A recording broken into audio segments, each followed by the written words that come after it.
For me, fish and chips screams cod. Highly sustainable, delicious, but the secret is in the batter. This is a beer batter, 00 flour, eggs and beer. It sort of makes it lighter, crispier, and it's an amazing flavour. The secret is to make that batter the night before. The more you can let it rest, it becomes so crispy. Take your cod, run it through into seasoned flour, salt, pepper. You can jazz this up a little bit with a touch of paprika. Lightly season your fish. Too wet a fish can destroy the batter, so I like to season my fish first with salt. That extracts the moisture from the fish, which keeps the batter even more crispy. Then from there, just brush off that seasoning and just pad down the fish. That way it stays nice and firm. Into the flour and then nicely roll. Make sure you get the ends done. Dredge the fish in the flour in order to make sure the batter sticks. Really important. And then next, into the batter. Make sure you dust off any excess flour. Otherwise you get these white clumps of flour underneath the batter. Into the batter. Let it sink. I like topping tailing my fish. I trim the top, trim the base. I've got an even piece of fish. If it's cut evenly, it's going to cook evenly. Shake off the excess flour and into the batter.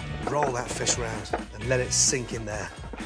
Now, oil comes up to 300. It takes about 6 to 7 minutes to cook beautifully. But here's the secret. Keep that fish coated. This is where it gets messy but exciting. Lift up your fish, go left to right, dredging it, and then very quickly get a point on the fish. Let the batter run down, shake off any excess flour, and then in to the fryer. And just sort of taunt it first and just let it lay away from you. Shake the pan gently. That starts to cover the top of the fish. Take a spatula and just gently baste the top of the fish. Once you've had the fish in there for 2 minutes, flip over the fish. And that way you see it evenly coated. Look at that. It's beautiful, golden brown.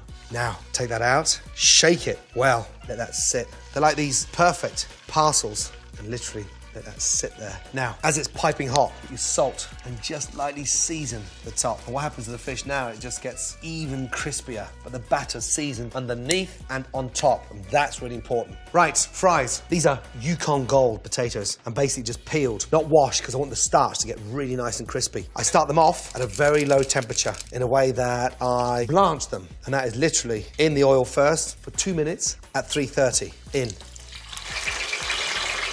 Blanching basically means cooking with no colour. And the secret here now is to blanch them for 2 minutes at 330, take them out, let them rest, crank up the heat, go from 320 to 385. Great. Now the temperature's risen, fries back in, second time cooking, and this time it's getting them really nice and crispy. A great indicator cooking in fryers is that when it starts to float, it's the confirmation that it's cooked, whether it's fish, chicken or fries. Cooking fries twice, blanching them first and then putting them back in hot oil at the end is so much more healthier because they don't sit in the oil for anywhere near as long as frozen fries, so it's really good to cook them twice. Super healthy. Fries are done, shake. You can hear how crispy they are. Out onto a tray, drain them really well, lightly rub off the excess fat, let them sit there. I love placing them into a bowl, fresh parsley on top, a touch of paprika, and then a touch of salt and pepper, and then from there, just roll them around. You can hear how crispy they are. Beautiful. Fish and chips would not be complete unless we've got peas. I use frozen peas all the time, so don't be scared. A splash of oil, just a splash. Peas go in, beautiful. Touch of salt, touch of pepper, a little hint of shallots, minced in, and garlic. It's a great way of elevating mushy peas. From there, a little knob of butter in, and then you just toss those peas. Once that butter's evaporated, we turn off the gas and then just crush. Beautiful. And that's where you take this frozen pea into a mushy pea. And we're sort of trying to break it up almost like a sort of, like a puree. But I don't want to refine them too much because the flavour is when you burst them. Touch more butter in there. The butter gives it a really nice glossy finish. One more little finishing touch, some fresh mint. Just bring your leaves down, lay them on top of one another. Get your largest leaf on the bottom, roll it really tight, and then just shred. Let the knife do the work. Look, beautiful, fresh mint. Now sprinkle that over your peas, and that just lifts the peas beautifully. When I serve lemon on a plate, I take these bits off. These are like the posh parts. It's just like the perfect wedge or slice of lemon. And now we're ready to plate. Fish comes over.